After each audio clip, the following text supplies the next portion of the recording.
Welcome back, everybody. Liam Murphy here to hopefully win some more best ball tournaments and rip some drafts over on Underdog Fantasy.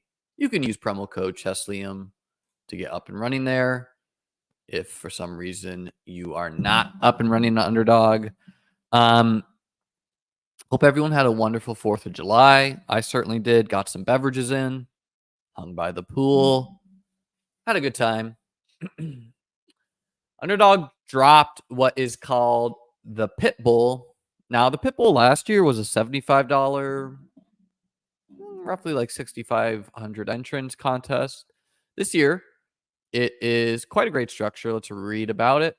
First thing you should do when you find a new contest is bother to scroll down, click all rules, and let's read about it.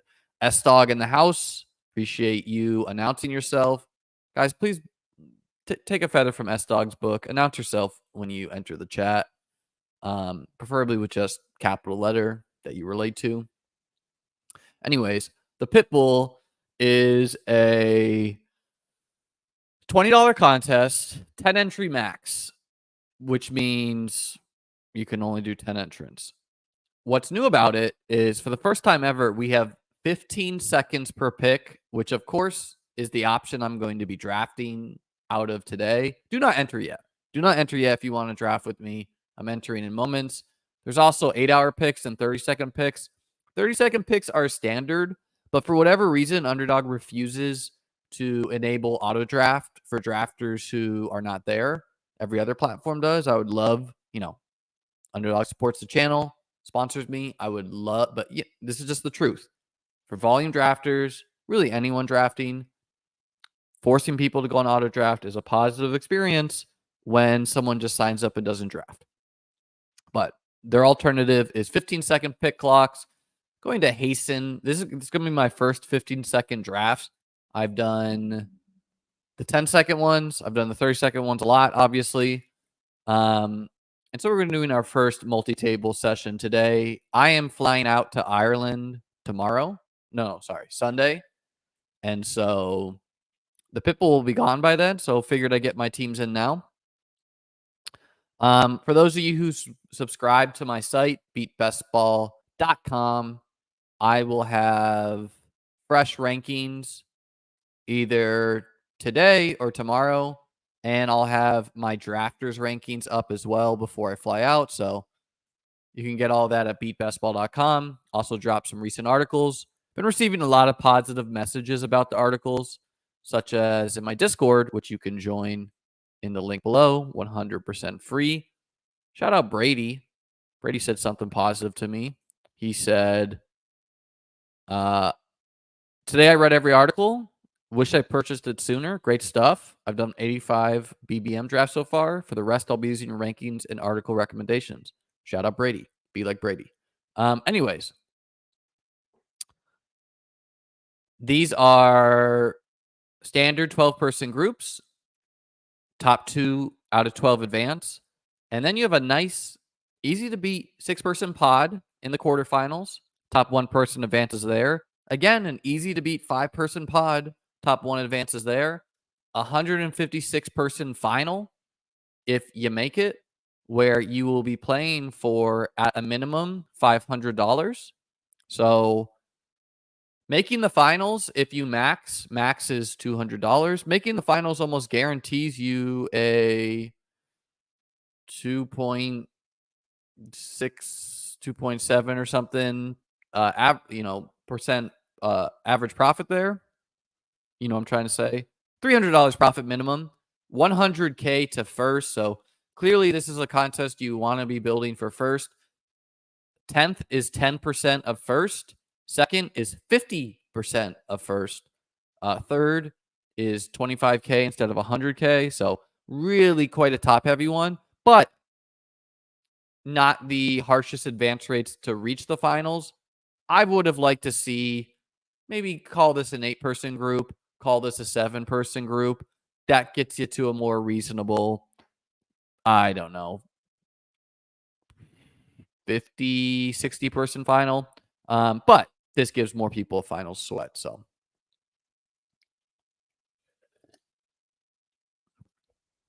If you like this content, please do subscribe. I am on the road to 5K. All right. Let's see if I can enter on my desktop. I cannot. So how I would usually do this is I would usually just rip this off my phone. How I would do this secondly is I would open up a bunch of individual browsers and just like I have a big monitor, I can just space them all out. I can't stream that easily.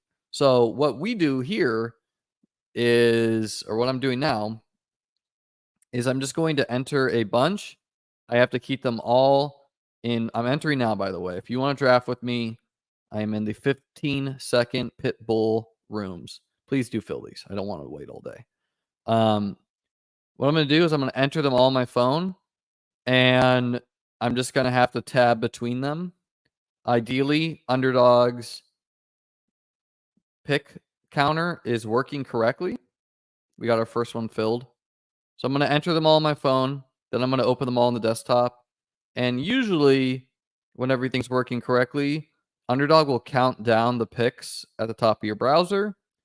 If that's not working, might have to start making some picks on my phone. I don't know how this is going to go.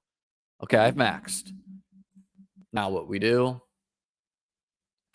we open this one. Can we control tab? No, we cannot. So we open that one. Oh, God, this effing slow draft, man. We open that one, go to draft. We open this one, go to draft. We go to this one, go to draft. We go to this one, go to draft. We go to this one, go to draft. And for those of you out there who think that this is going to be free EV, I did 20 DraftKings drafts at the same time to get my DraftKings contest in last year. And I did advance 50 of my 150 teams. So no free EV over here. Certainly I've misclicked one here, but in theory I have 1, 2, 3, 4, 5, 6, 7, 8, 9, 10, 11. That is a problem. CMC at the 103 seems nice. One person for that one. I've definitely double clicked one. I'm going to fix that as things go. But as you can see here, it's counting down 18 picks. It only does that if you keep the draft board closed. So if you're trying to be like me and multi-table on desktop, close the draft board. And if you have the draft board open, there's a little bit of glitch where it does not count this down for you. But if I close it, it's now counting down. Pulled the 106. In the second one, let's get this tweet out to get these bad boys filled. In 10 Pitbull 15-second draft rooms on Underdog Fantasy. Come and get it. I've only ever done this with 30-second pick clocks. So I'm going to expect that it's going to just be flat out harder with 15 seconds. What I'm doing right now is I'm tabbing through and trying to find my next rooms to fill.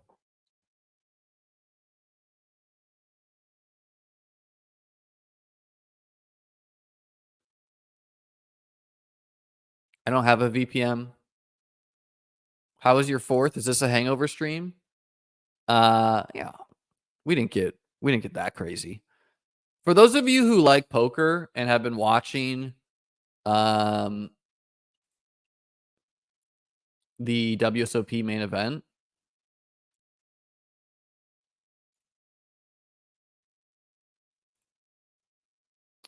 by the way, won't be interacting with comments too much when I'm multi-tabling. Just, you know, the WSOP main event they've been covering on Monroe seems like an easy click there. I never have had rankings in the past either, so it's quite nice that even if I miss a pick, I'm just going to get the guys I have ranked the highest. But the WSOP main event had me cracking up yesterday where this guy, this is all free on YouTube, their day one coverage. What pick are we at here? 22? Sure, Devontae. I've not drafted a lot of Devontae, but I do want to mix him in. You know, is he capable of spiking week 17? Yes. So don't want to be too hard on him for getting old at the price that he's at. But this dude on the WSOP main event table, on the feature table, like started dumping out a bunch of sports cards to open. It was bizarre, man. It's pretty cringy, but funny.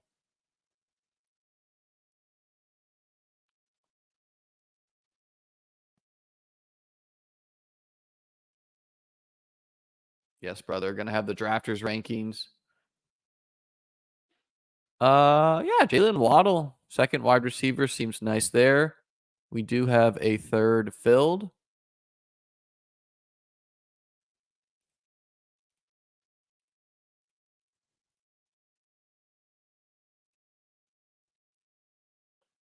I like the 15-second pick clocks. I'm gonna let people know on my Discord too that I'm in the Pitbull rooms.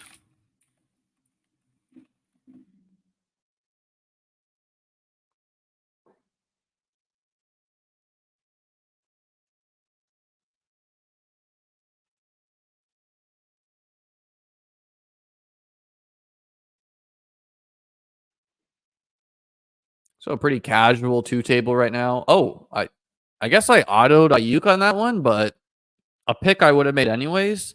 Nice to get some Detroit, San Francisco correlation there. Pulled the 104 in our third draft.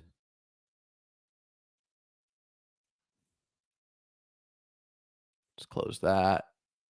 Let's close that. I stream on a laptop, which is, you know, give us Chase here. I mean, give us Lamb here. First auto. That one doesn't count. That doesn't count. Like I was, wow, what a gift. What a gift. Quote unquote news. I don't even know if this is news because I kind of saw how the sauce was made. This is why I autoed. I left the draft board open. Got to keep the draft board closed just so you can see the pick counters count down. But do you ever use Control plus Tab to fly through tabs? No. But just in case this is something to like get my computer to close, we're just gonna keep it like it is.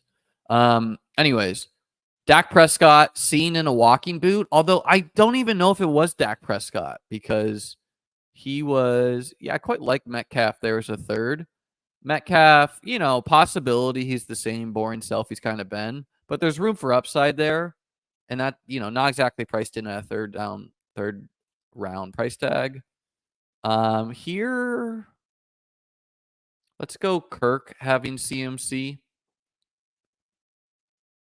Get a nice wide receiver trio of Adams, Waddle, Kirk to go along with CMC at the anchor. Pulled the 112 in our fourth draft. Still have 6 more. One of these is a double, so that's fine though. We're gonna keep open the extra tab, and then we'll just find out which one's the double and close it out. But yeah, Dak Prescott seen in like a walking boot, but I don't know. I saw some like rumor accounts push it, and to me, I don't know if it's Dak. It's the back of his head. It looks like him, but you know, there's people that look like Dak in the world. Let's go neighbors today. Why not? Over here, yeah, getting the tight end 1. Dalton Kincaid feels good. The big thing for me in these is going to be quarterback stacks. And so, you know, if you're that stressed about it and you're multi-tabling fast drafts, what I would recommend is you can just kind of like push up elite quarterbacks and force it. Where last year, something I did a lot in the DK ones, I was multi-tabling, is I would force take, let's go ETN. No, let's go Cooper. Let's get a quad wide receiver room. And yeah, HM. I would force up Josh Allen and Jalen Hurts to pair with AJ Brown and Steph Diggs a lot in the second round.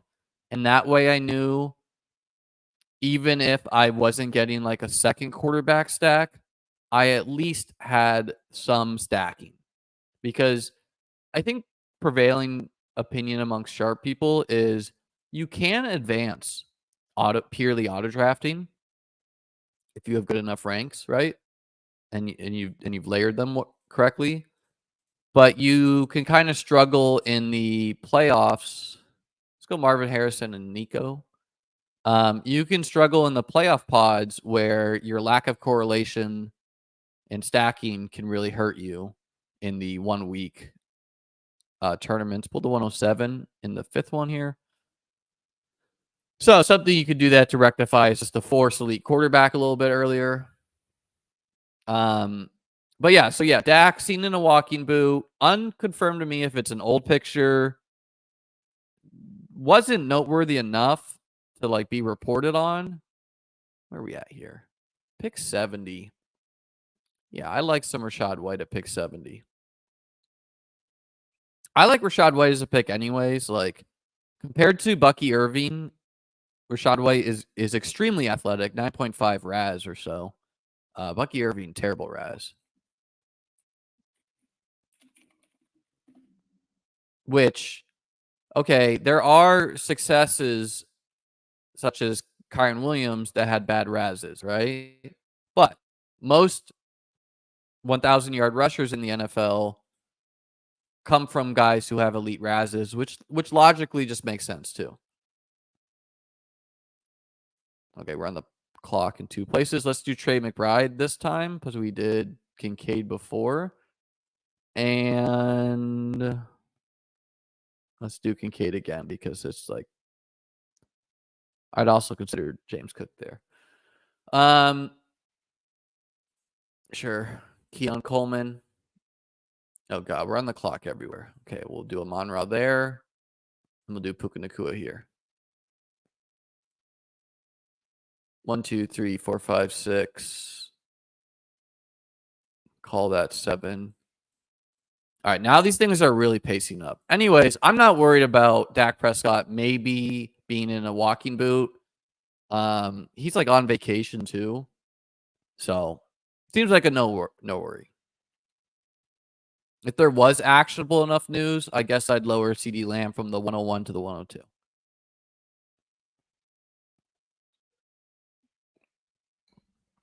Are these BBM5 drafts? It is not.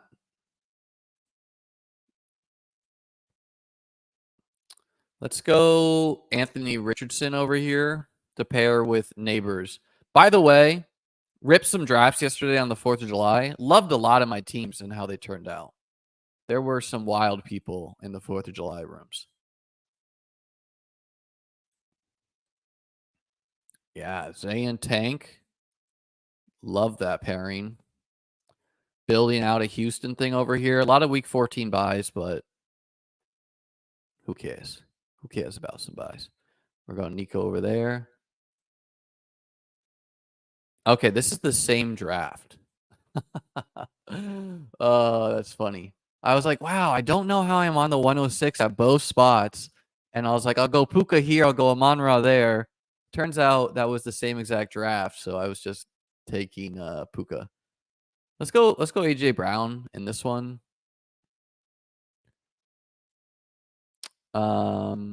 Yeah, Rachaad White, I like that auto there. I could have started, but I'm not as, let's talk about Rachaad White. He's most likely a high floor pick. That's fine. That's fine to take some guys like that. You don't have to swing for absolute ceiling at every single pick. Pick 94 here.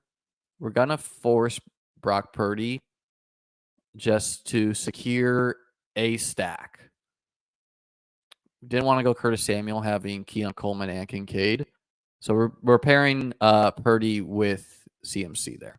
But Rachaad White most likely is like a high floor running back, so like a good RB2.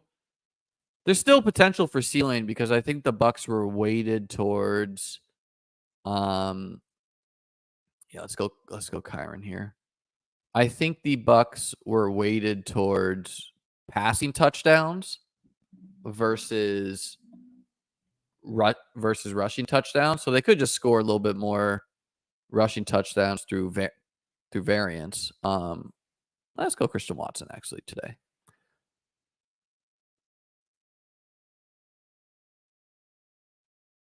Yeah, I like Mostert. Not gotten a lot of Mostert, so I do want to mix him in. Pairs well with the Waddle pick. Let's star Christian Watson over there. Let's go Waddle to go with AJ Brown. So it's a lot more fast and furious, definitely. The 15-second multi-tabling versus the 30-second. Still have 3 more rooms, apparently. Check. 1, 2, 3, 4, 5, 6, 7. Yep. 3 to fill up here, which will be the true test.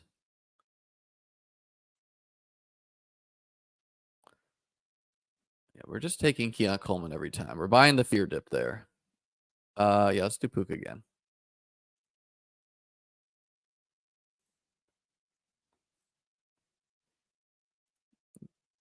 No. We're going Stroud and George Kittle. Let's just go naked Jalen Hurts over there. That's fine. Again, like naked Jalen Hurts, I'd rock in anything. So let's go Gibbs.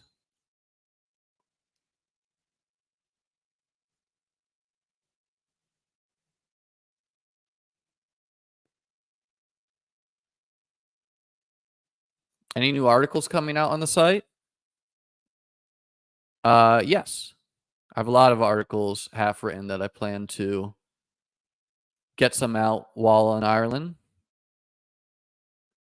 Let's do Cup.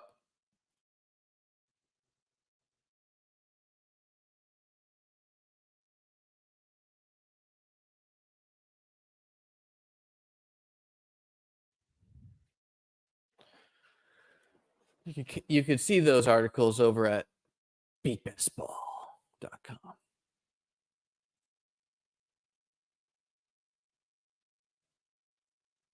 Yeah, I think Ingram's a fine auto there. Sets up a quarterback. Let's take Trevor here to be done at quarterback.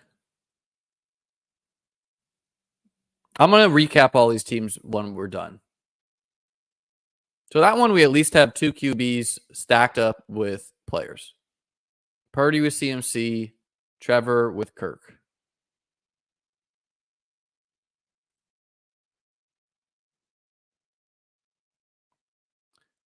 Let's go James Cook. Let's go Moss. Moss is a pretty polarizing pick. Some people hate him. Some people like him. I thought he was pretty good last year. Pretty wide open team. And I want to be rolling the dice on Moss. We're done at QB over there. This is a good time to mix Mike Williams in. Mike Williams, still a lot of ceiling.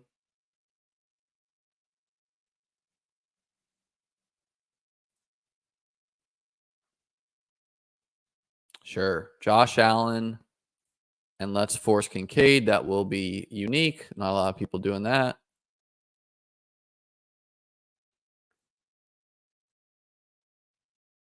Gotta grab Hurts on the AJ Brown team. I think Tony Pollard's fine there. Let's grab Jordan Love to pair with Christian Watson.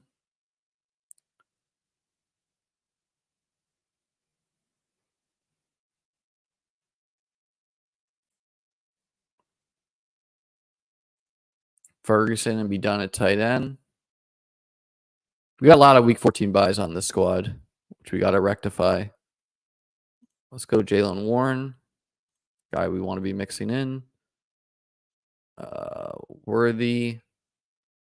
Yep, Kincaid. Still have 2 more to fill up.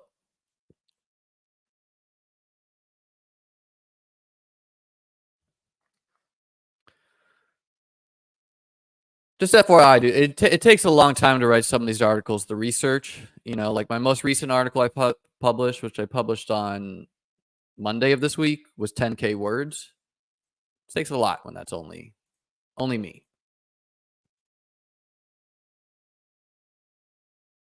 But we got a lot of articles that are going to be coming down.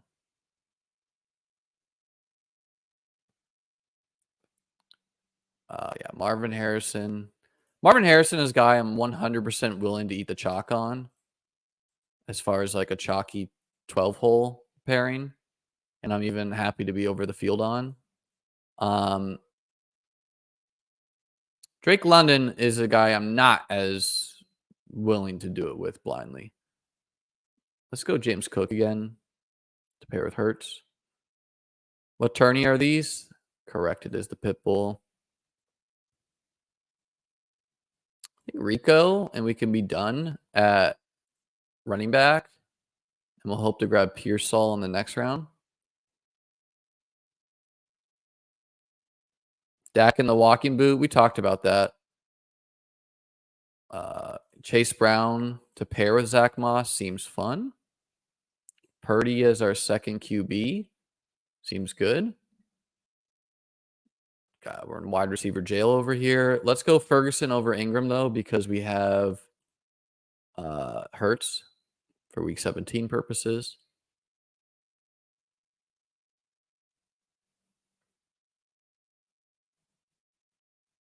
And read chat. Amen. All right, last one, guys. If you want to get in this last one, jump in there.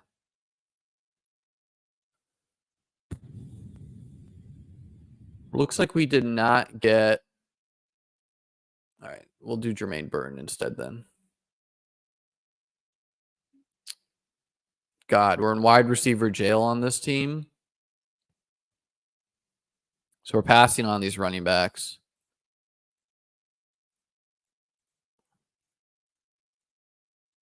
Be a dream to get Coleman in this one. Yeah, I think we could take one last running back over there and call it at 5. So a bit running back heavy on that team.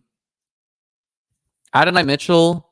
I think one article I want to write is like the different ADPs on different sites. And Adonai Mitchell definitely qualifies there. Let's do Swift today. We just did Moss a lot. We'll do Ford again over there. Rashad White seems fine. Definitely autoed that one. Let's do Diggs.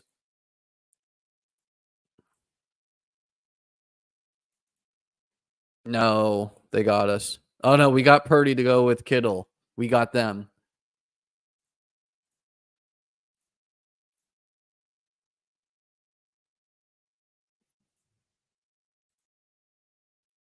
We're getting got right now.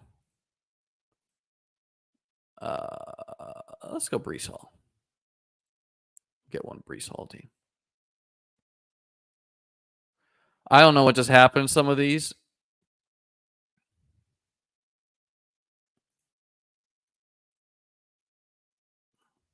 So what I'm going to do is I'm going to try to tab through and get a feeling for what I need to fix. Because that's the hardest thing, is just not... Like, this one needs running backs. So I think what I'll do is I'll just keep the running back tab open there. And that does hold. This one needs tight end, so I'll keep that tab open. This one, I think I need wide receivers the most. This one needs running backs. We're done at quarterback. We're done at tight end over there. This one needs wide receivers. This one can go any position.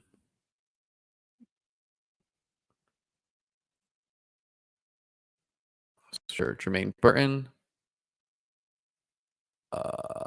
Conklin, we're going to just hope we're at the right spot in the draft there. Charbonnet. The 15 seconds is definitely a different beast. We did get Dak autoed to go with Ferguson. Look, that's just a good ranking system. That's a testament to my ranks. I did auto draft the first 8 rounds of a draft the other day, and I was like, wow, I love these picks.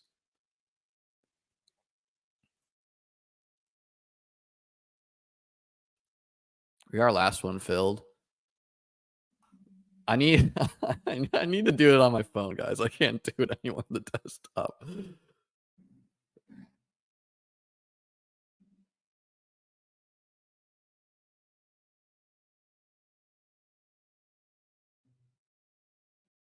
No, I can't do the phone. The phone's not working.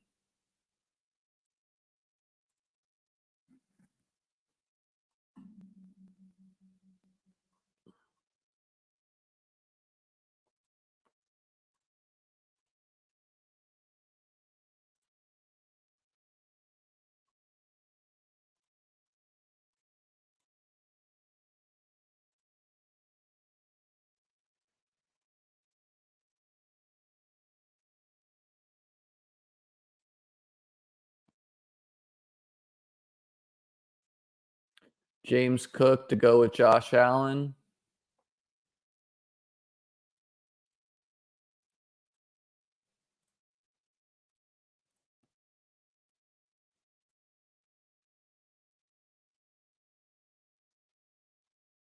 Curtis Samuel to go with Josh Allen. Why not? You can see I'm just kind of starring a bunch of players in some drafts where I feel sure Kyle Pitts to go with Josh Allen. Why not? Zamir White, get a share of him.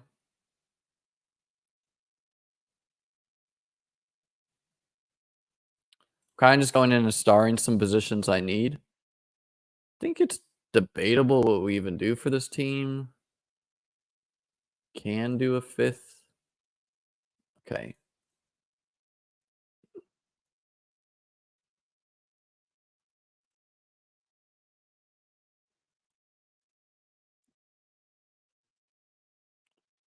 We'll go Marvin and Ayuk.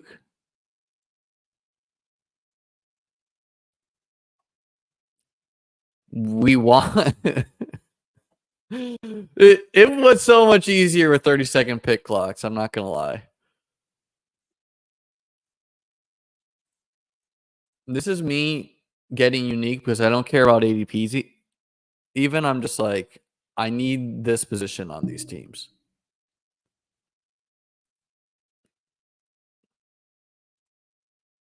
I'm gonna trust myself. I said I need wide receivers.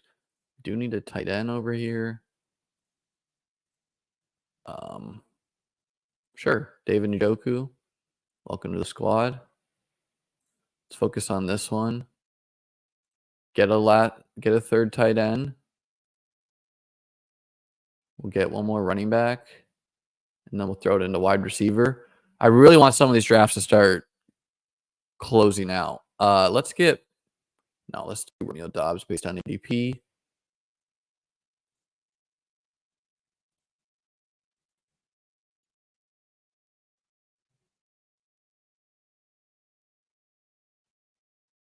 Don't try this at home.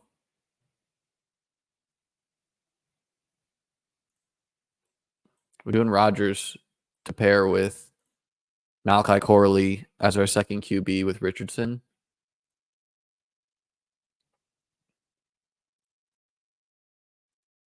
Yeah, we'll grab Will Shipley. We'll go 5 RB over there. We'll grab Mike Williams in this Josh Allen stack. We need running backs on this team.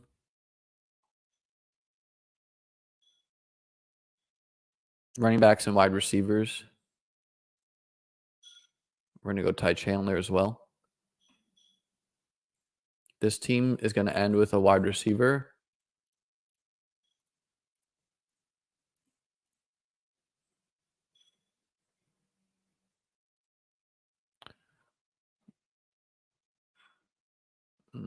Running backs and wide receiver. Yeah, we'll go Bucky Irving. Bucky Irving, Rashad White combo.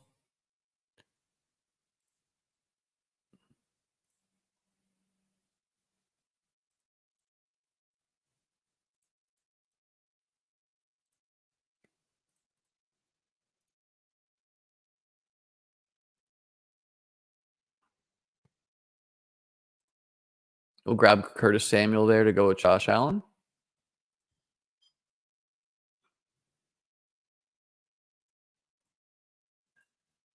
We'll force the Josh and Kincaid just to not worry about a stack. Some of these are going to start dropping out and we'll get more manageable.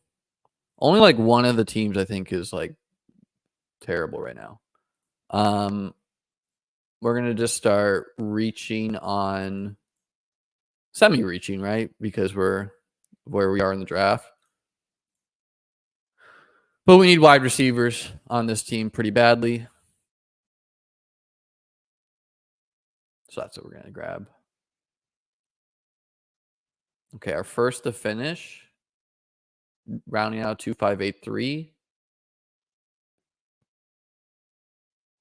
Let's grab Gus and be done at running back. Javon Baker, and we close that bad boy out. I think tight end. Haven't taken a lot of Hawkinson. Might as well mix him in there. Pick 162. Sure, Xavier Worthy. Ben Sinnott as tight end 2. This team needs wide out. We're going Devontae Walker.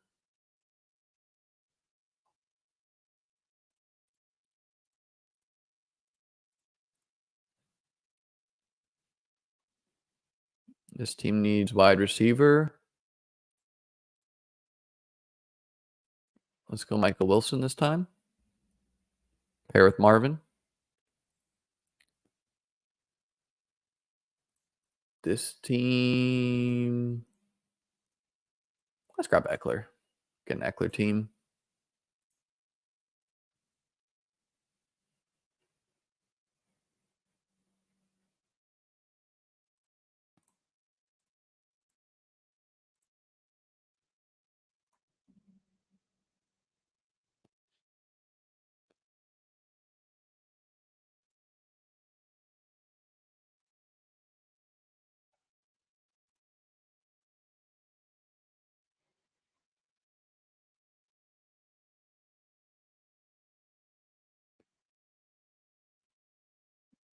Conklin is tight end 3 with us having Hawkinson. Rico is our 6th and last running back. A little bit running back heavy there. Yeah, I need that bad boy with wide receivers. Let's find that running back heavy team and remind ourselves that we need to start taking wide receivers, QBs, and tight ends. You wanted Baker there? Tough, brother.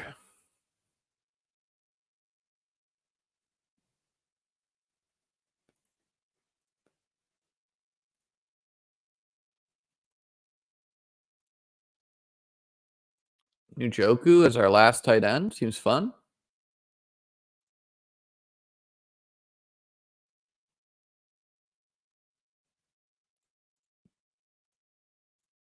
Get a Marvin Mims team. Don't take a lot of Broncos. Yep, Mike Williams to pair with the Josh Allen stack.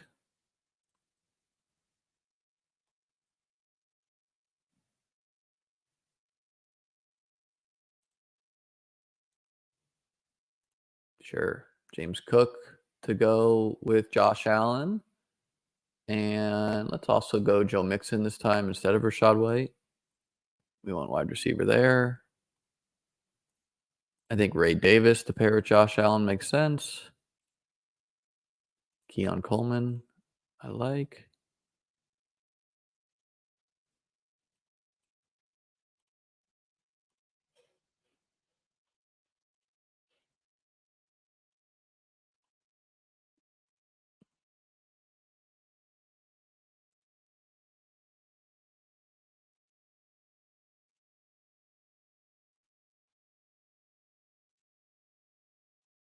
All right, we're closing out some of these.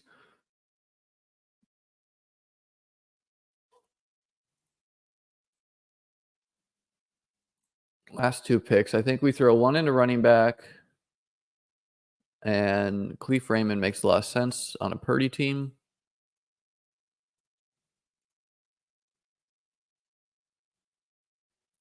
Let's quote unquote reach on Brock Bowers here.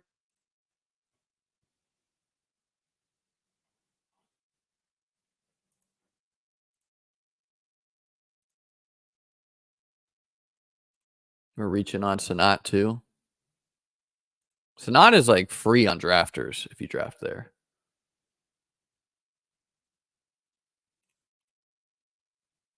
We'll grab Foreman this time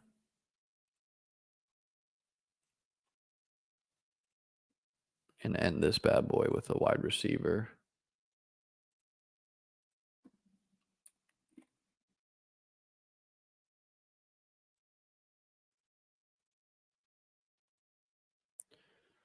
Again, I'm going to recap all these teams once we're done.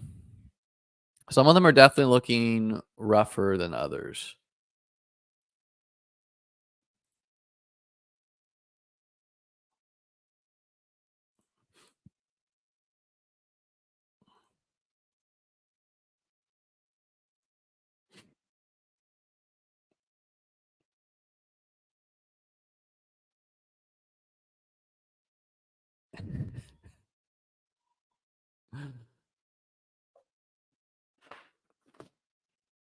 Dude, every draft you'll find one ideological bro being like, "How dare you start two running backs in a single draft this year?" I mean, obviously, it probably wasn't on purpose, but still, come on.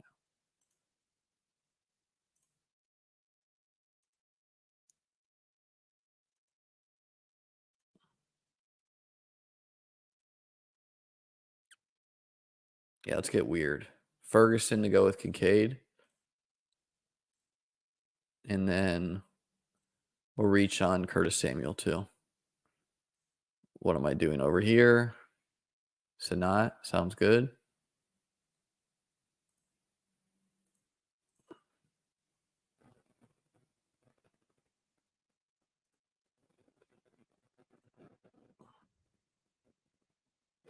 Put Braylon Allen ahead because this is for a Josh Allen team.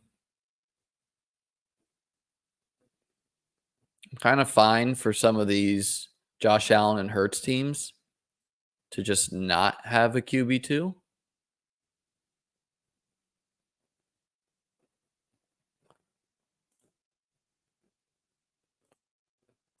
Oh, God. Need a wide receiver.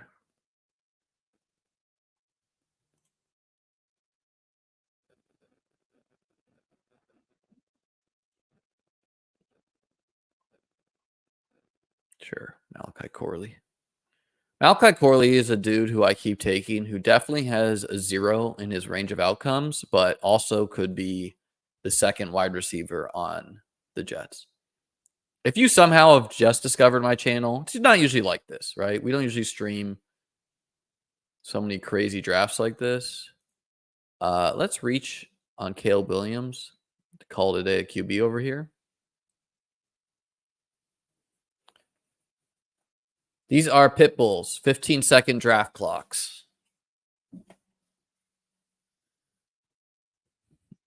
We've done 5. We got 5 left. This team's a monstrosity, but we're going a third tight end. 2 more picks.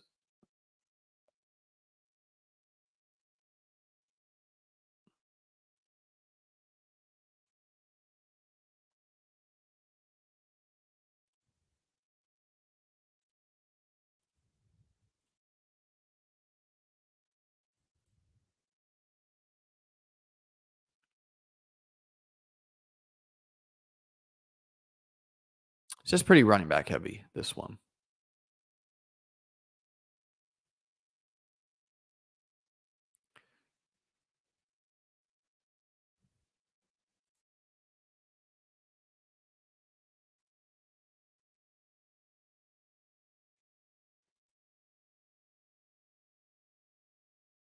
I don't hate how the squad's turned out. I think overall pretty well.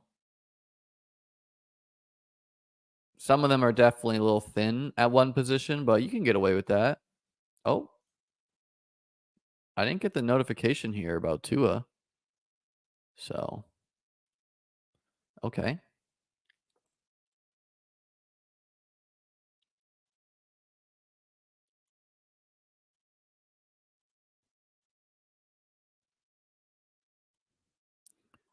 Fine. We'll take. Nope, didn't get him.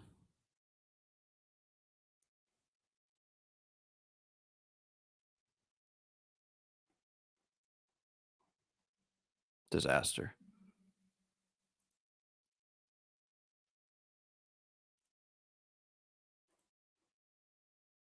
We got a Nick Chubb share.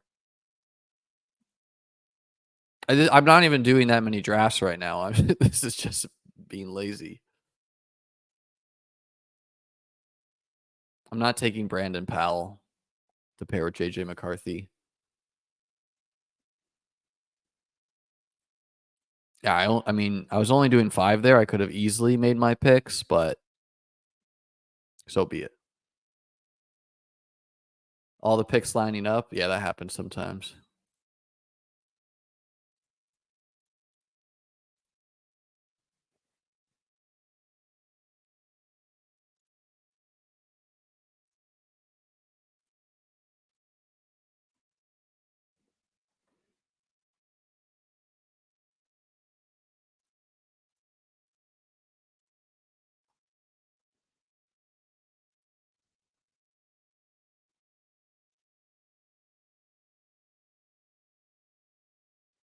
Why not? Why not a Justin Fields team to pair with Jalen Hurts?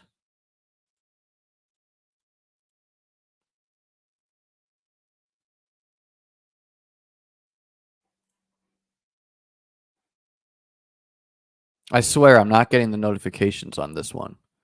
I think I had one that was maybe glitched, which is not good because we had planned to go wide receiver at this spot.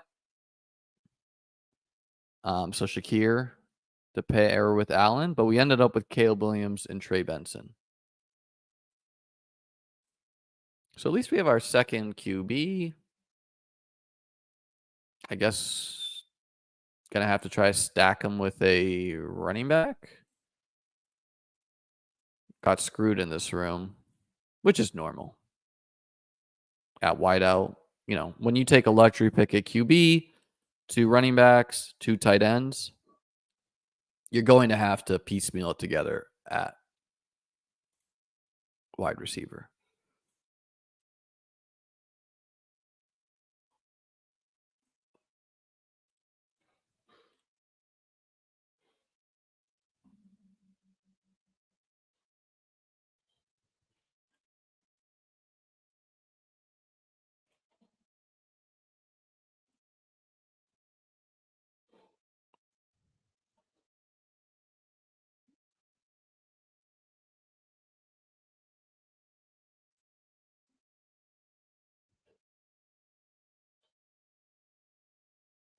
This team seems pretty fine. Leggett and Polk as our wide receiver 4 and 5. Not our favorite way to build. This one actually, the Tua selection actually works because we have David Njoku here and Nick Chubb for a little Week 17 game stack, and we'll try to end with the 2 Bills or the 2 Dolphins wide receivers. Gonna call it a day at running back there with Ray Davis, meaning we only really need a couple tight ends, and then the other picks will go into wide receiver. So probably a 2-5-8-3.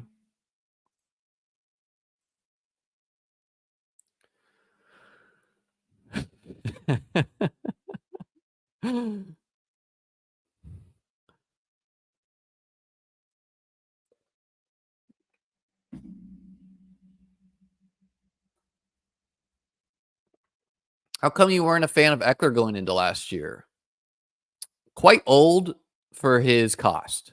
So rarely do we hate the players. Sometimes we hate the players, but usually we hate the cost of players. Like Najee, I'll just be honest. Don't like the archetype, right? Not athletic, not fast, purely a plotting guy who you hope has a goal line role. I don't like that. Unless they're on good teams. So Zach Moss versus Najee Harris. What's the difference? Not a huge difference, in my opinion, as far as like what they can actually do. Okay, Najee was a higher draft pick, so we probably assumed he would be better, but they're similar. Um, they're both kind of not the fastest dudes in the world, and I'm willing to take Moss quite a bit, both to do with the fact he plays for the Bengals and because the Bengals play the Broncos week 17. Najee plays for the Steelers. Okay, they put pieces in the O-line. And then he has to play the Chiefs week 17. Are the Steelers and Najee going to be scoring a lot of rushing touchdowns against the Chiefs? That's a legitimate question you should ask yourself.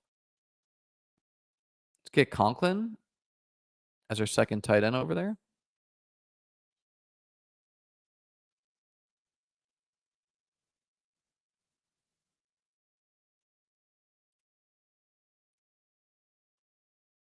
Would love for Nick Chubb to be the reason I win 100K after not drafting a lot of him.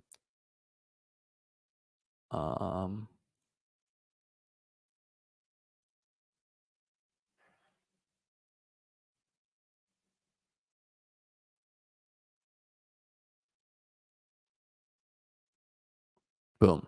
Ended that one with Malik Washington and Odell to pair with Tua. We like that. Likely swing for the fences. Throw the last bullets into wide receiver. Which leaves us just one more team to complete. And then we're out of here.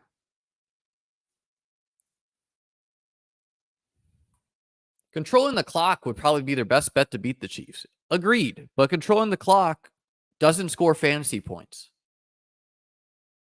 You know? Actually, it's a negative to control, to scoring fantasy points. If your plan is just to run the clock down to lower the possessions in the game and ratchet up the variance, that is not good for fantasy production.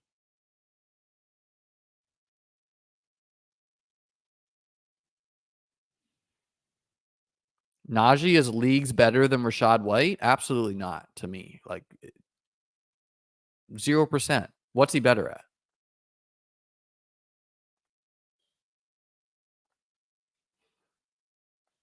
What was your worst year doing best ball? Just curious. I don't really think I'm going to assume you're a little bit newer to gambling or fantasy football or whatever, because you should try to evaluate yourself in a process mentality rather than the results, right? And I think you're asking what was my most profitable and least profitable years. So my best years were the 2 years I won 3 tournaments combined.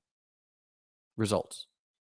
Maybe those were my best process years. Maybe I was playing the best that year.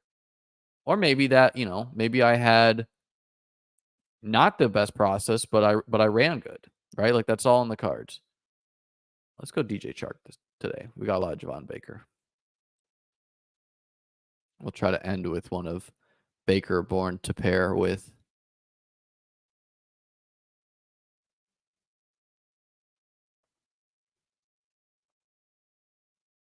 Teams are not going to rest players week 17.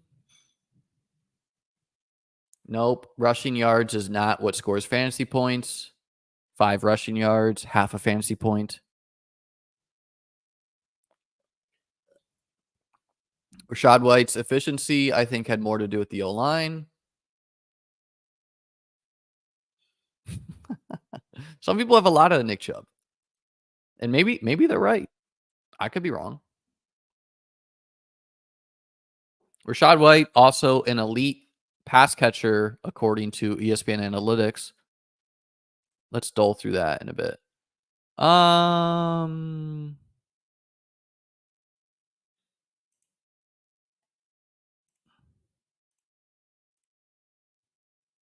Yeah, we'll do Kendrick Bourne. We did Javon Baker in the other ones. This team.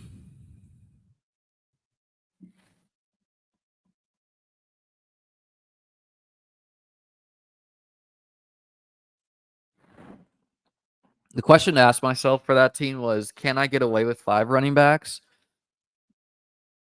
Basically, can I get away with 8 wide receivers, or did I need a 9th? And because if I'm going running back, I'm taking Braylon Allen to pair with Josh Allen, get some week 17 correlation there. But, you know, Leggett as your 4, Polk as your 5, McCaffrey as your 6, McMillan as your 7. I've decided this is a 9 wide receiver team.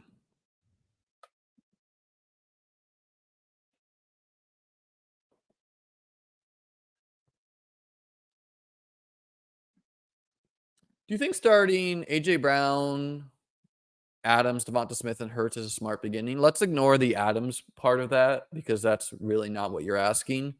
He's what you're asking is something I discussed with Davis the other day, which is it smart to go Tyreek, Waddle, Achane? Is it smart to go Devonta Smith, A.J. Brown, Jalen Hurts? And my answer is it's fine to do on occasion.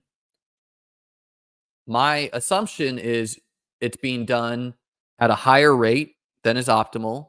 Most likely, you would rather not start with a singular offense in the top 3 to 4 rounds, right? Because when you consider what's winning you week 17, it's just not that likely that Hurts, A.J. Brown, Smith, and Goddard are all hitting your lineup, or Tyreek, Waddle, and Achane are all hitting your lineup, right? So maybe A.J. Brown's the guy you had to have, and rather than having Devonta Smith in the 2nd to 3rd round, maybe Nico outscores him, maybe Waddle outscores him. So it's okay to do on occasion.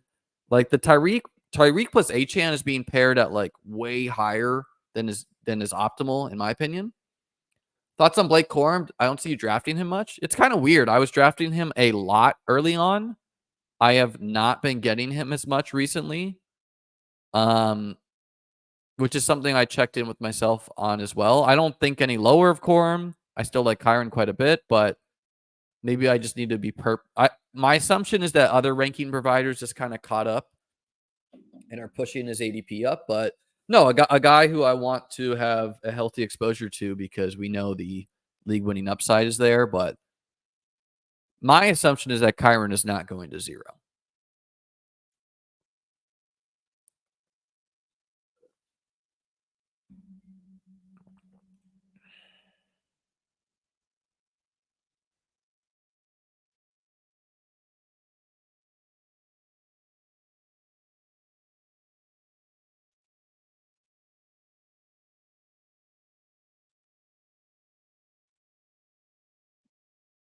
Let's end it with Odell. Call it a day. All right, let's recap these. Please, God, tell me I advanced at least one. All right, our first team. Brock and Trevor Lawrence. The pair with CMC, Rashad White, Raheem Mostert, Rico Dowdle, Will Shipley. So perfectly cromulent running back room. Fine enough pairing of 2 QBs. Devontae Adams, Waddle, Kirk, Coleman, Mike Williams, Jermaine Burton, Luke McCaffrey, Javon Baker. Little, not the strongest wide receiver room in the world, but the players are there for it to work. And then Conklin, Kincaid, and Jonnu Smith. It can be argued I didn't need the 3rd tight end. But we have kind of like a Miami thing going on with Waddle, Smith, and Mostert. So this team, I'm going to give myself a check for. We're getting check. Good team, right? We definitely need to hit some of these wide receivers, specifically of the Coleman, Williams, Burton, McCaffrey, Baker group. Need 2 to 3 to be solid, the good hits there. And need Adams not to like fall off, but assuming we've done that, should be good. Our last team hasn't populated, it's still being drafted. All right, the next team, Jordan Love and Brock Purdy, 2 good QBs. Rashad White, Jerome Ford, Zach Charbonnet, Jalen Wright, Ray Davis, Bucky Irving. Totally fine to add the RB2 occasionally with the White team, so don't really mind that. Seems like a good group of 6 upside swings, a 0 running back team clearly. Love and Purdy to pair with Ayuk and Watson, really like that already. Amon-Ra, Ayuk, Metcalf, Cooper, Watson, Walker, Cleve Frame, and Kendrick Bourne. Definitely strong enough at wide receiver. Kincaid and Ingram. Yes, we're eating a 0 at tight end week 12, but 2 upside swings at tight end, a cheap Evan Ingram. So this team, really like. Check. This is a very good team, in my opinion, right? Definitely need Ford, Charbonnet, right? Like, need to get some points from them. But in theory, if I do, think this is a perfectly good team. The next team, Richardson and Aaron Rodgers, Achane, Moss, Pollard, Chase Brown, Jerome Ford. Check at QB. Check at running back. We got Moss and Brown on this one, something I'm fine doing. CeeDee Lamb, Neighbors, Watson, Coleman, Burton, Pearsall, Malachi Coy, Devontae Walker, Malik Washington. So we went rookie heavy at wide receiver, but I'm fine with it, right? Lamb as the anchor, and then Watson another upside swing, and then a bunch of upside rookie swings where it's like Neighbors is the one over there. Coleman, you hope, is the wide receiver one. Burton is the wide receiver 3, we assume. Pearsall, not really sure what role he'll be, but you assume he'll be wide receiver 3. Corley, the hope is that he develops it to wide receiver 2 to wide receiver 3 ahead of Xavier Gibson. Walker, I think you would hope that he becomes the wide receiver 2 of the Raymonds. Could not happen, but. And then Malik Washington, wide receiver 3 for the Dolphins. So, like, that's the upside case for all these guys. Of course, Burton could be beat out. Pearsall could not play. Corley could be beat out. Walker could be beat out. Washington could be beat out, right? So, like, there's downside too. And then Trey McBride and Sanat only went 2 tight ends, but with McBride, that's fine. Sanat, another upside swing. So this team, I'm giving a check. Stroud and Purdy, Jalen Warren, Zach Charbonnet, Rico Dowdle, Ray Davis, Ty Chandler, Will Shipley. Giving a check at QB. The running back room, not the strongest group, but I think it's a fine 0 running back room. You hope Warren is in there most weeks. Charbonnet, you hope in there is quite a bit. Rico Dowdle, a swing at upside. Ray Davis should have a role. Ty Chandler, RB2 behind an off-injured dude. Will Shipley, hope, is the RB2. So thin, but doable. Marvin Harrison, Nico Collins, Zay Flowers, Tank Dell, Tyler Lockett, Michael Wilson, Luke McCaffrey, Khalif Raymond. So 2 guys to stack with Stroud. We got Zay Flowers as well. So we built out the Ravens-Texans stack, which is kind of nice. And finished with, week 14. We have a lot of guys on bye, but we do have enough wide receivers there. And we have 2 other strong tight ends, Kittle and Ferguson. And Kittle stacks with Purdy, who we autoed. So like this team a lot. Khalif Raymond, we got as a stack there too. So this team is a check, definitely.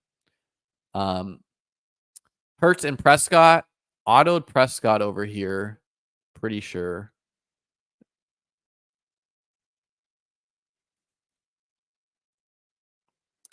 Don't usually like to take a Dak 2 when we have a Hurts, but fine to do. Getting some week 17 correlation between the QBs. Kyron, Cook, Swift, Wright, Foreman. Check running back room. 3 high upside options. Wright is an upside swing. Foreman, you hope he has the goal line role.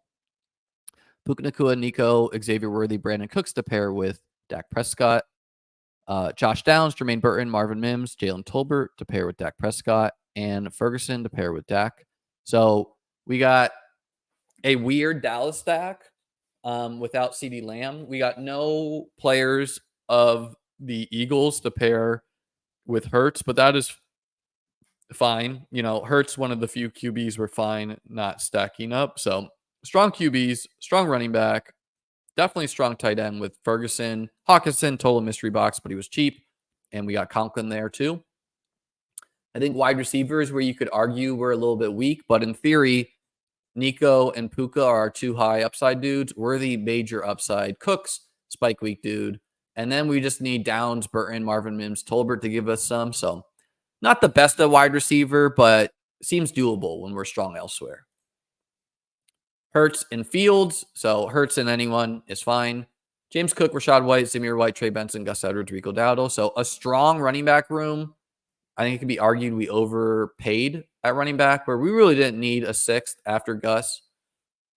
And A.J. Brown, Waddle, Cup, Coleman, Mooney, Malachi Corley, Slayton.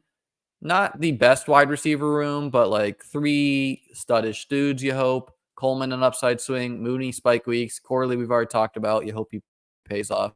Slayton should give you some weeks. So a little bit weaker wide receiver room.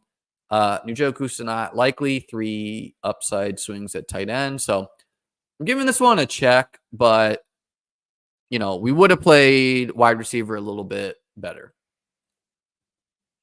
Josh Allen and J.J. McCarthy, Gibbs, Chase Brown, Eckler, Ray Davis, Braylon Allen. Certainly not my favorite 5 RBs, but, Gibbs upside. Eckler, we'll see what he is. Ray Davis to pair with Allen, Braylon Allen, and Chase Brown. So, maybe this pays off, but it also, it could just be Gibbs, and literally these 4 are not even playing. Puka, Jaden Reed, Brian Thomas, Keon Coleman, Curtis Samuel, Romeo Dobbs, Mike Williams, Malachi Corley, Darius Slayton. So we got Puka as the high-end guy. Reed, Brian Thomas, 2 high upside swings. Coleman and Samuel, upside in my opinion, to swing with Josh Allen. Romeo Dobbs, some people hate him, but a decent upside swing there. Mike Williams and Corley, quite like that for the week 17 as well. So I kind of like this team. And then Kincaid and Sanat. Yeah, I'm giving this team a check, but not my favorite running back room in the world. So a little bit X on the running back. And, some people would look at this room and be like, oh, it's dead wide receiver wise. But, Mike Williams, Malachi, one of them has to pay off pretty much. And then Samuel and Coleman, you're just betting on Josh Allen. McCarthy is not stacked with anyone, but he does correlate with Jaden Reed a little bit.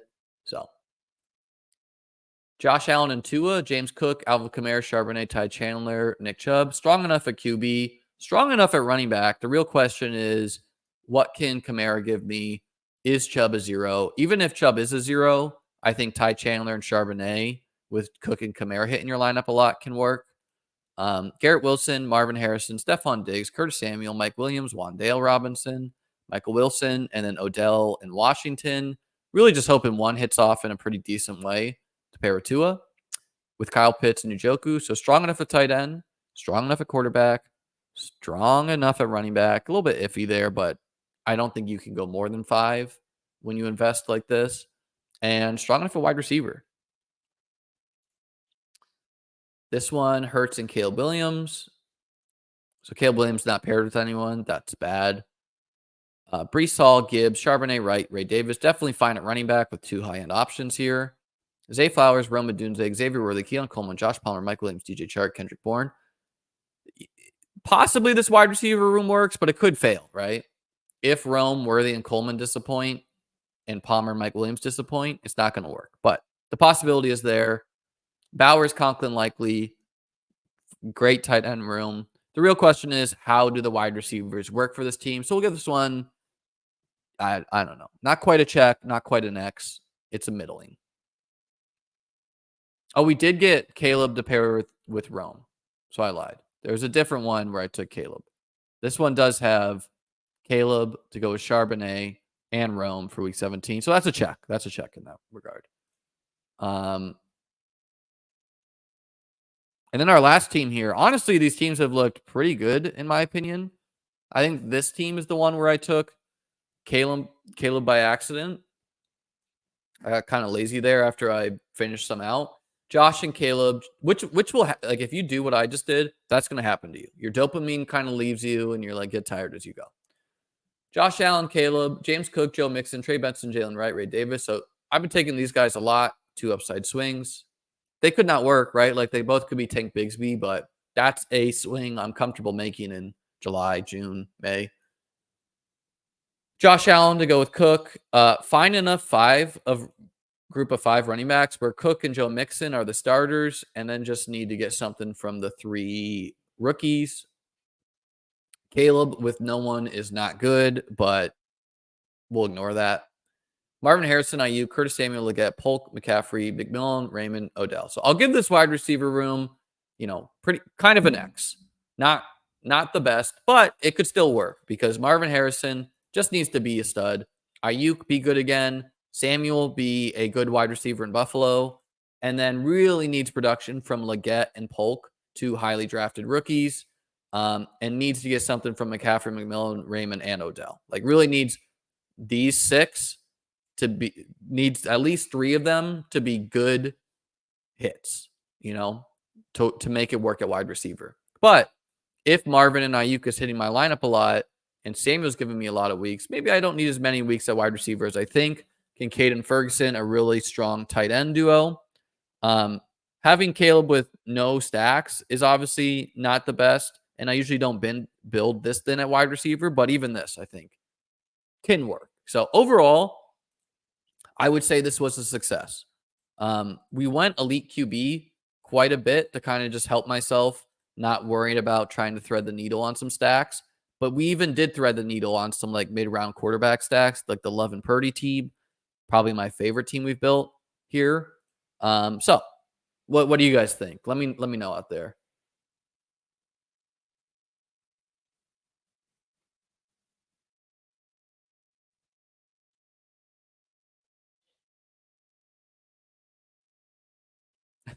Appreciate you. Spencer saying W teams.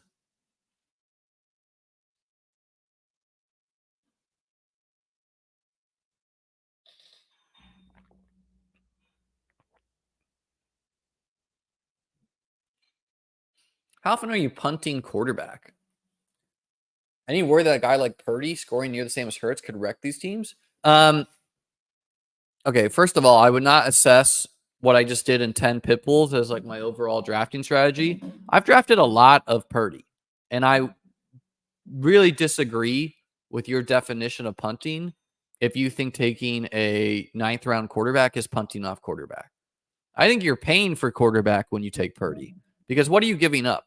You're giving up the potential running backs of the world, right? You're usually giving up Trey Benson, Brian Robinson, like guys like that. You're giving out some wide receivers we kind of like: Josh Palmer, Rashid Shaheed, Tyler Lockett, Brandon Cooks, Shakir, right? So if you're talking about how often do I hit the mid-range at QB, quite a bit. I would say punting QB would be like going with Baker Mayfield as your QB1. That's punting. Trying to make like Baker, Geno, Bryce Young, Daniel Jones, Will Levis, Derek Carr, Drake May, JJ McCarthy, Bo Nix, like trying to make combos like that work.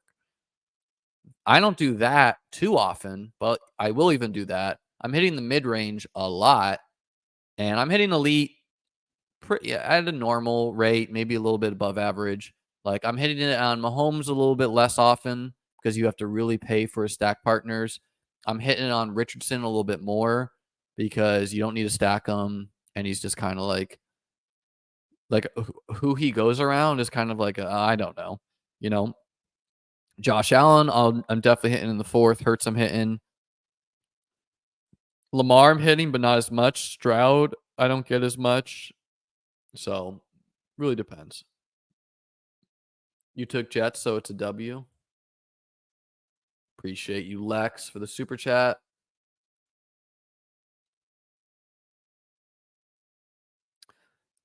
Quarterback points, all else equal, are worth more points on Underdog than on DraftKings simply because it's a half-point PPR. So, I mean, logically, it wouldn't agree with you here. However, the scoring system is not the only thing I play. Of course, on DraftKings, the market just drafts differently. You have a lot of unsharp people there, just taking unstacked QB. Maybe they're taking QBs higher on average. So that all plays into equation. But yeah, like in general, if I can get 2 guys like Purdy and Trevor, I'm good to call it a day at 2 QBs. Are there going to be years where one of them gets hurt and I won't advance because of that? Sure. I lose that team, right? I'm okay with that. Are there going to be years where Purdy and Trevor score enough points and the rest of my roster is really strong and I can now maybe win the contest? Yes, right?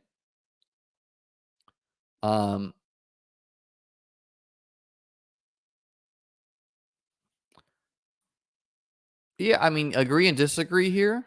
If you're maxing out, it's in your favor to try and maximize your output of different strategies. I definitely try to do different strategies. Like, there is a big cabal of people who will only draft 0 running back, and my teams are definitely weighted towards 0 running back, unquestionably. But every once in a while, I'll mix in some running back heavy teams.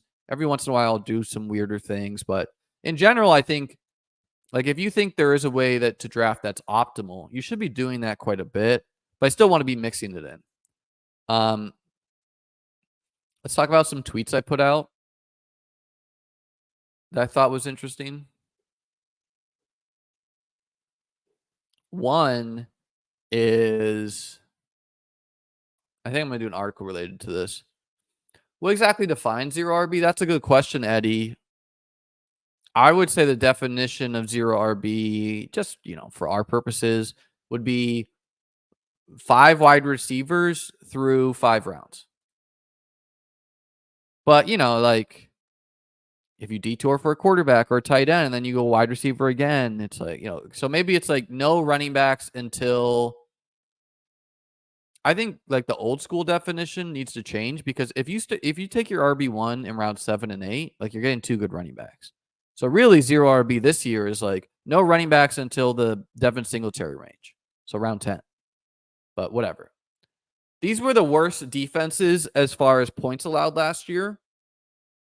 Cincinnati at 22.6 points, Miami at 23, Detroit at 23, the Chargers at 23, Seattle at 23, the Giants at 24, Denver at 24, Indy at 24.5, Carolina at 24.5, Philadelphia at 25, Arizona at 27, and then Washington at 31.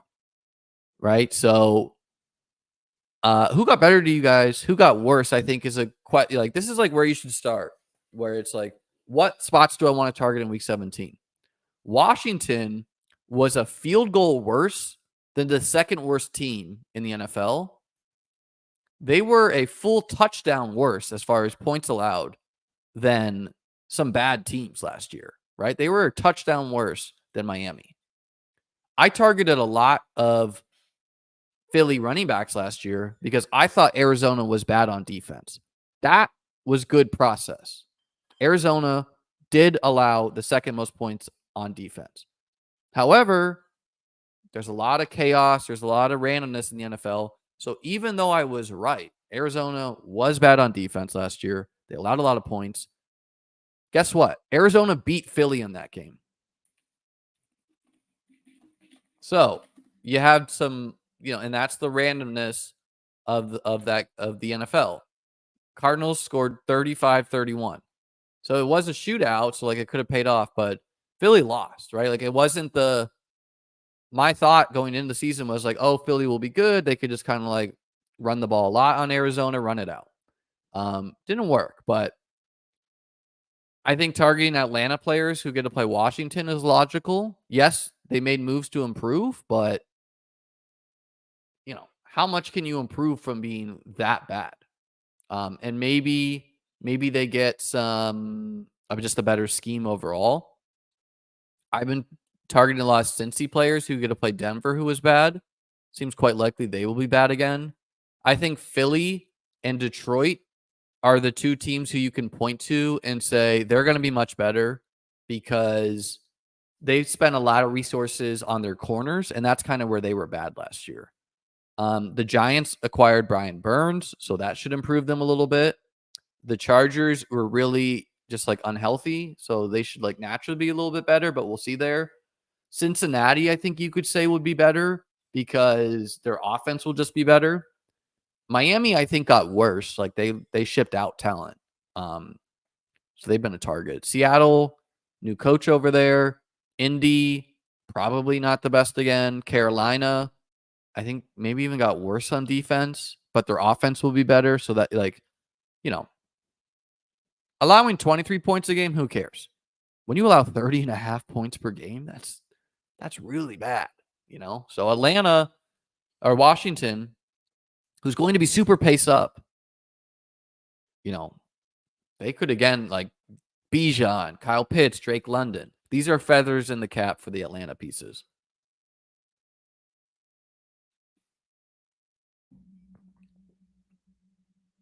Yeah, but this is you basically saying when he says logically speaking, I agree, but we can't officially predict defenses year over year.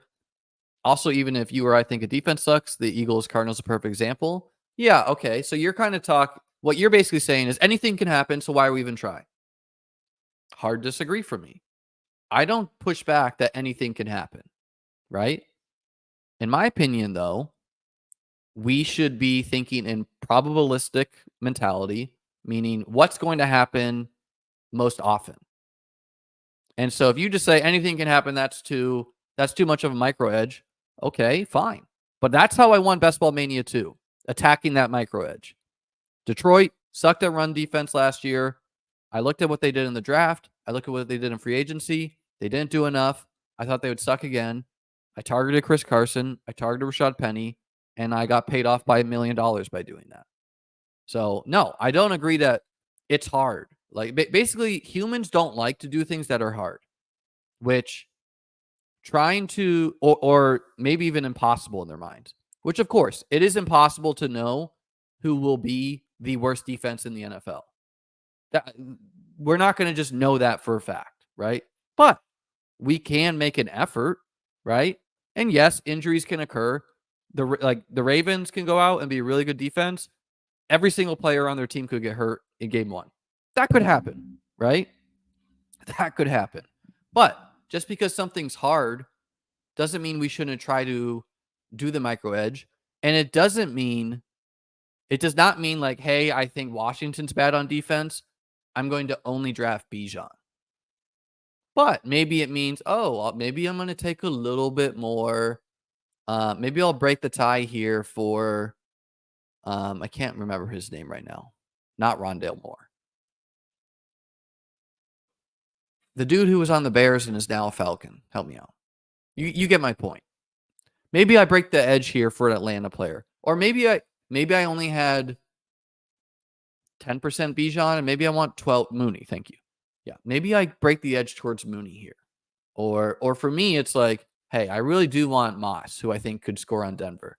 Am I going Moss always? No, you saw me take Warren over him. You saw me take Swift over him. Mooney, yeah. Maybe I take Mooney here because he plays Washington. Arizona drafted a lot of players to try to fix their defense. The number one thing that will fix Arizona's defense is them just being good on offense and controlling the ball and scoring. That's what will fix it, number one, which they've made moves to do that as well. However, still strikes me as a shootout spot, Arizona versus the Rams. See, like the Rams could score on good defenses last year. So I think they're going to score on Arizona's rookies who were really bad last year. You know? Other things I tweeted out, and I think I'll just pull this up, is let's pull up the ESPN analytics at running back. These were the worst running backs at being pass catchers last year in the NFL. And it really does behoove you, if you're going to play around with ESPN analytics, to read about their methodology, because something I didn't know about until I did that is for running backs, there's 3 ways that ESPN objectively tries to rate the players. One is your ability to get open. Pretty self-explanatory. Can you get open? Can you get uncovered? It doesn't matter if you got targeted. It's just, are you open? Now, does scheme and such play a role into that? Yes. Does who you play beside play into that? Yes. Right? So I would assume a running back playing next to Tyreek probably gets open a little bit more because Tyreek pulls coverage. I don't know how ESPN's quantifying that. Maybe they aren't. The second thing they rate you on is your ability to catch the ball. They try to see how close the defender is to you. They try to calculate how often you'll catch the ball, and they assess a score on that. The third thing they calculate is your ability to generate yards after catch, which is, they assess how close are all the defenders near you. And then they say, okay, how many yards should an average running back get? And then they see how many yards you actually got, and they give you a yak score. What they said they do for their overall score is yak score accounts for about half of the overall score. So we're going to call that 50%. With catch score, the second largest component, followed by open score. So we don't know the exact weights they're giving to open score and catch score, but I'm going to assume it's something like 50% for yak, 30% for your ability to catch the ball, and 28% by open score. So what they're saying is for your overall running back score, they care the most about yak. And again, yak, I mean, you can read about this, but it says, we use pass accuracy from data's ESPN's video analysis tracking to adjust both the catch and yak score based on accuracy of the throw. How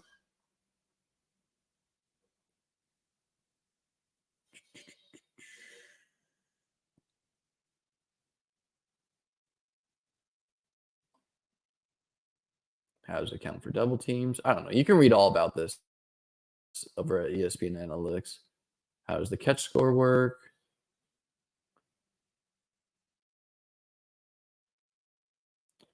Yak Score looks at the tracking data at the time of the catch and makes a prediction of how many additional yards a receiver will typically make based on the locations, directions, and speed of all 22 players. The receiver is credited or debited for their yardage beyond or below that benchmark rather than the raw yards after catch gained.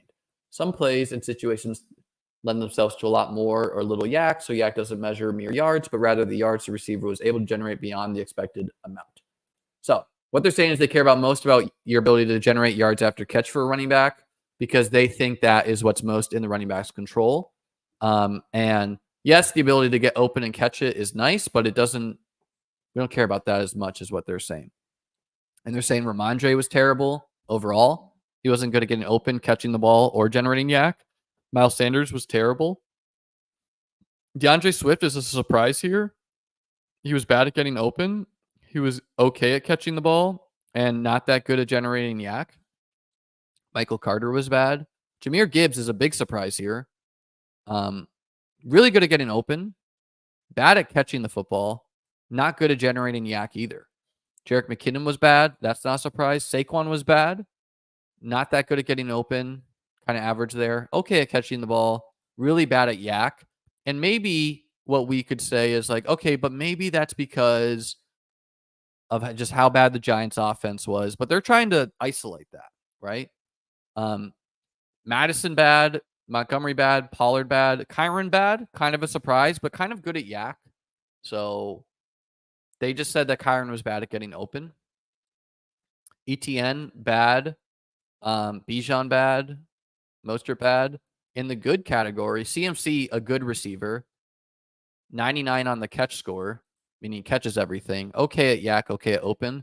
Rachaad White, good at getting open, good at catching the ball, good at generating yak. So they think Rachaad White's good.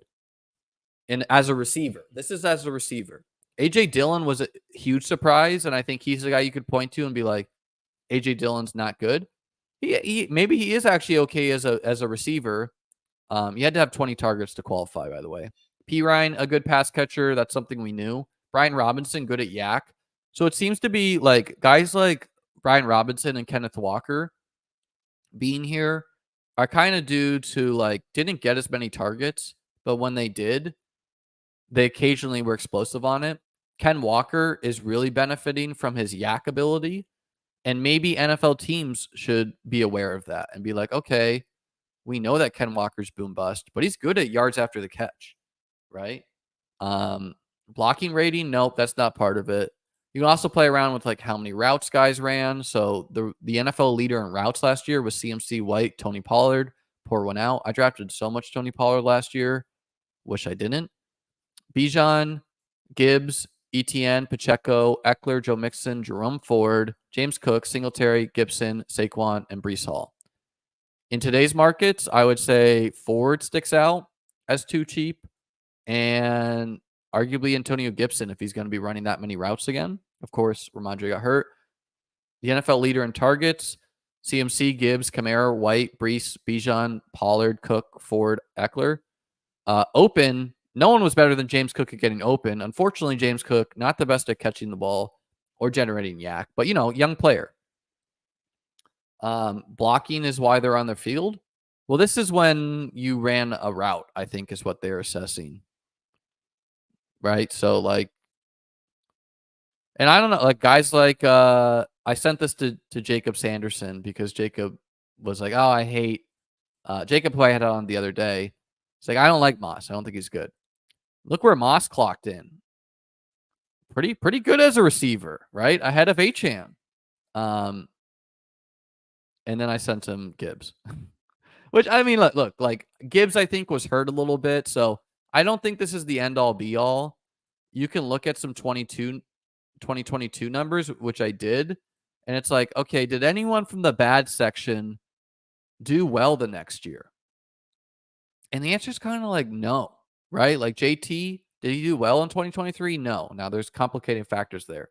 Dalvin Cook was essentially out of the league the next year. James Conner did do good. So that's one.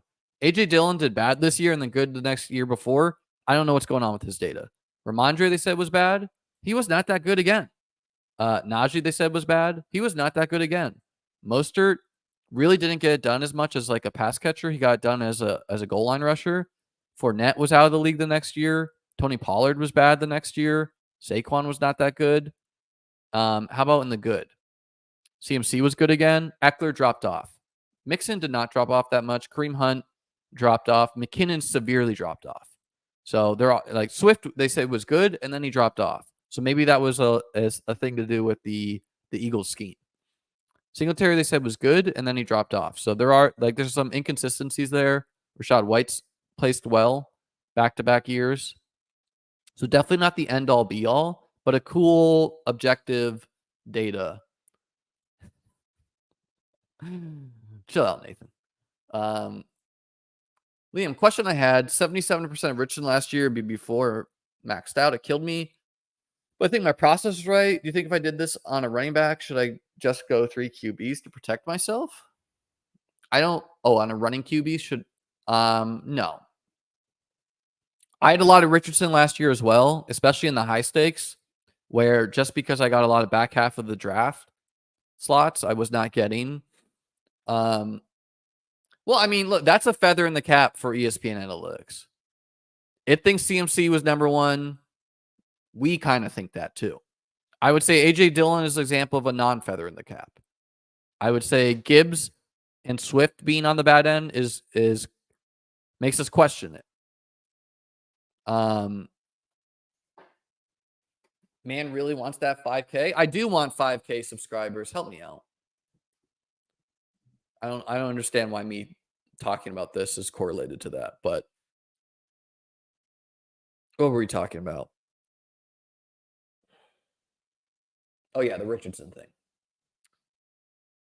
No, I think that's being results oriented, right? Like now, I think the better question to ask yourself is not if I take a rushing quarterback, should I always go 3 QB? Because that's kind of a floor question. The bigger question to ask yourself is, even if you think a player is a value, should you cap your exposure at a certain percent? So like, okay, Richardson I really liked last year, but I think I was closer to like 30%. A little bit more reasonable than you. Now, if Richardson was the guy you had to have, you would have been happy with 80%. It's unlikely any quarterback is the guy you have to have. They just don't separate. So I think quarterback, you could argue, is like not the best position to go 80% plus of exposures on, just because, okay, if a running back gets hurt and you had a lot of them, you have other running backs on the team. Usually you're counting on your quarterback. I watch a lot of football. I mean, I watch all the games. But I won't pretend to like, I'm not like cutting up the all 32s. I watch all of the primetime games. I watch Red Zone, and I'll go back and watch like certain players at the beginning of the year, but I'm not like, I'm not claiming I'm the number one film watcher. But when I do watch games, I'm like, oh, that guy looks bad or good. And I think that's been pretty steady. There's a bot farm overseas who could pump you up to 10K by end of the day. Not interested in that.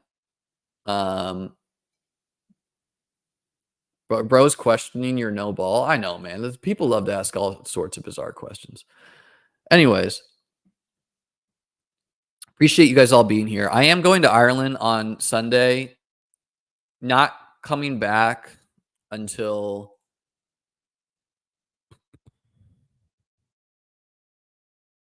like the week of the 22nd.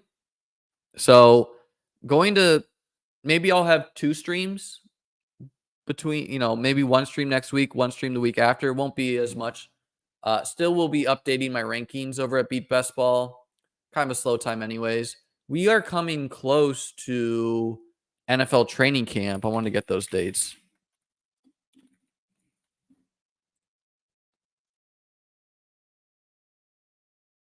Like rookies are reporting. Let's just look at this. 7:13, the Ravens check in. So that's next Saturday. 7:16, the Bills check in. 7:16, the Bears.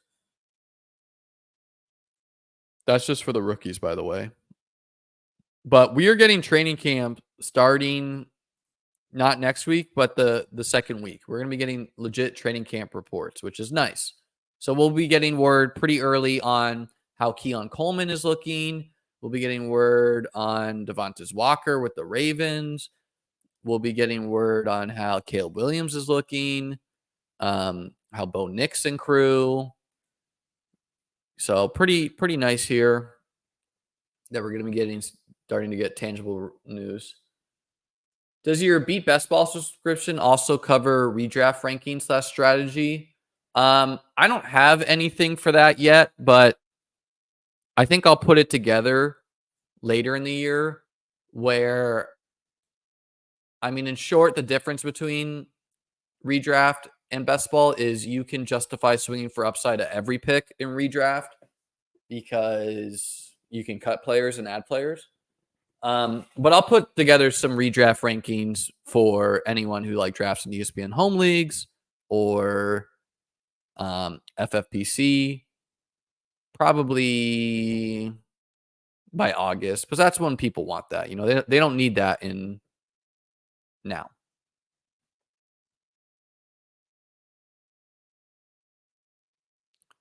Yeah, if you had CMC, like here's a question: if you drew the 101 in every single pick, you did 150 drafts, and you got the 101 each time, would you take CMC 100% of the time? I would not. I would want exposure to quite a bit of first round players. So I would force uniqueness there. I will fade first round players if I think they're bad picks. I'm not going to just fade it to fade it though. Like I'm not going to just generally fade it and be like, well, what if this is the guy you need, not this guy? I was comfortable fading Eckler and Kelsey because I didn't think the talent justified the cost at that point in their careers. But yeah. All right, ladies and gentlemen, appreciate you guys watching these drafts. Don't know when I'll see you next. Hopefully we'll have a couple streams over in Ireland. Gonna really enjoy a mini vacation here, and we'll be updating the site still. So see you then.